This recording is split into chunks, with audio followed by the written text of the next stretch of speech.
I absolutely believe that there is a spectrum of need. Not everyone will need a housing first model, but some will. And so we need to make sure that we have housing and that we have the supports to stay housed.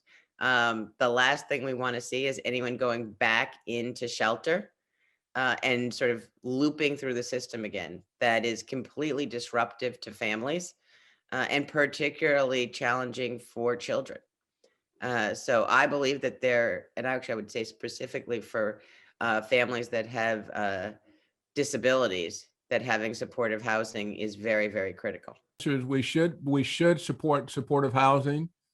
And the other thing that we need to do is to make certain that we have additional Section 8 vouchers from the federal government so that people can stay in their homes.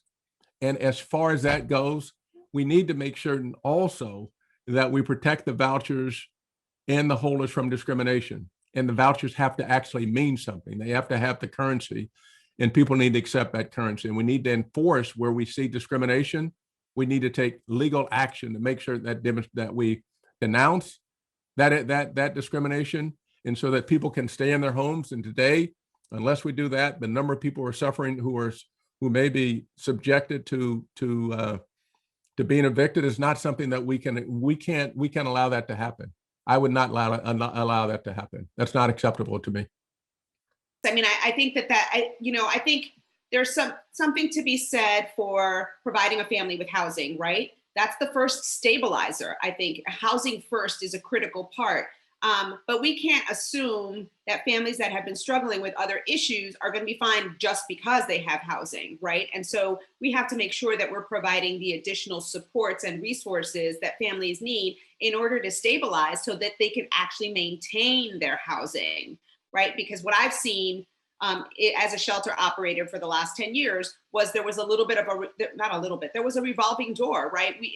The incentive in the way that the shelter system operates right now is just get them housing. We're not supposed to, and I used to fight with DHS about this all the time. We're not supposed to provide other supports and other services. It's just move people into housing.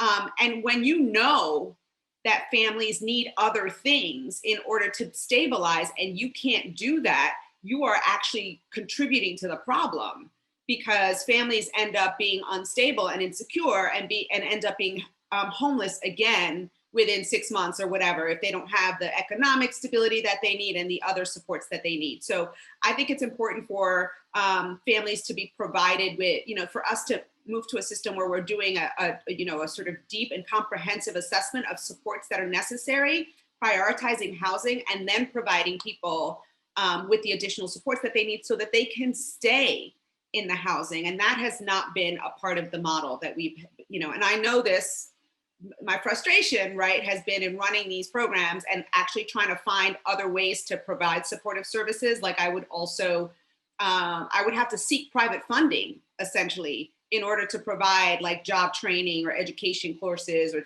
things like that to my homeless families, to my families in the shelters, because the city wouldn't pay for it. And that's a problem. Let's figure out how we also help people and what we mean by moving people from shelter into supportive housing. One, a lot of people need services, so they must be provided.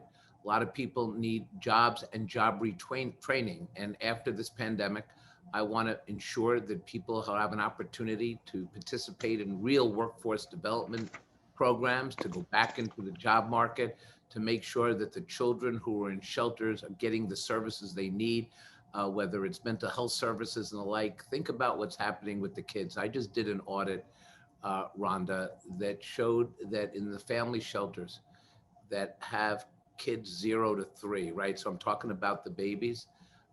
In our audit, we found cribs with mice droppings. We found cribs next to overheated radiators.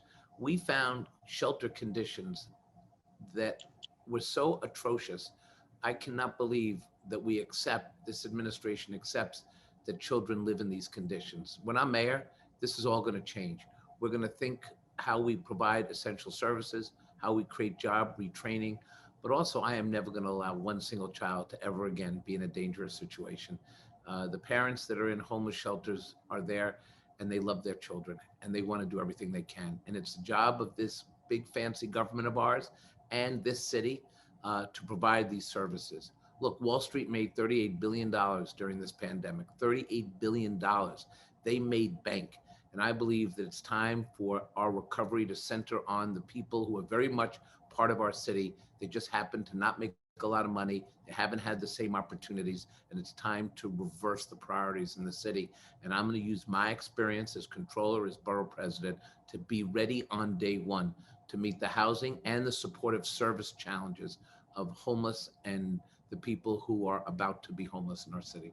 I absolutely believe in a housing first model for families. And in fact, that's the reason that we made so much progress on family homelessness around this country when I led the strategy for President Obama, is that we invested again and again in city after city across this country in a housing first model.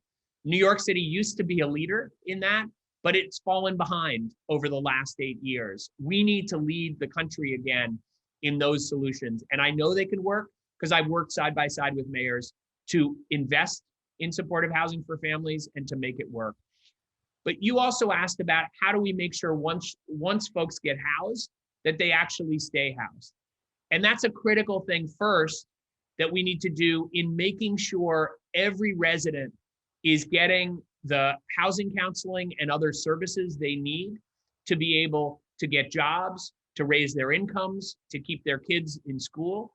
But we also need to make sure we're investing in the legal services that you all need as well. Because over and over again, I've seen folks taken advantage of by landlords and pushed out of their housing when we know that with the right help, the right rental assistance, but also with the right legal assistance, that we can keep families in their homes and avoid homelessness in the first place. So those are critical tools. And I also think we need to have an early warning system. Often it's a teacher who knows first that a family is on the verge of losing their home, knows before HRA or other agencies in the city.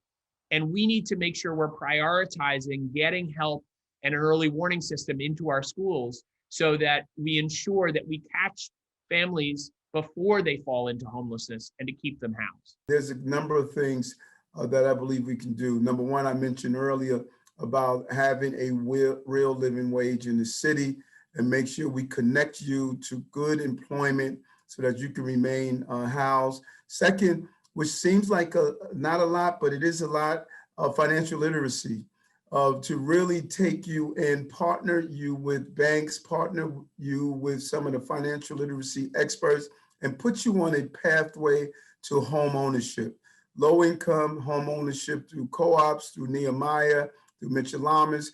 My goal is for you to be in a place where you can build equity in the city that you helped build. And I learned so much by going through my financial literacy when I purchased my first co-op. It was a small little studio, but I learned so much from that on how to manage my debt. I was never taught that, and I learned from doing so. And I think we can empower people in doing so. Second, making sure that we put you into an affordable living environment where you are not paying more than 30% of your rent to 30% of your income to rent. That is crucial. When we start having you do 40 and 50%, it is really placing you in a bad place. And then forcing and going after those landlords that are not taking vouchers. Far too often, I hear too many of my tenants state that they have to go to another location because they couldn't get their vouchers accepted, and raise the amount of the FEPS of vouchers that we have, because it should be equal to what people are actually paying in rent. And we need to make sure that you don't have to struggle to make sure you can keep a roof over your head and go back into the homeless system.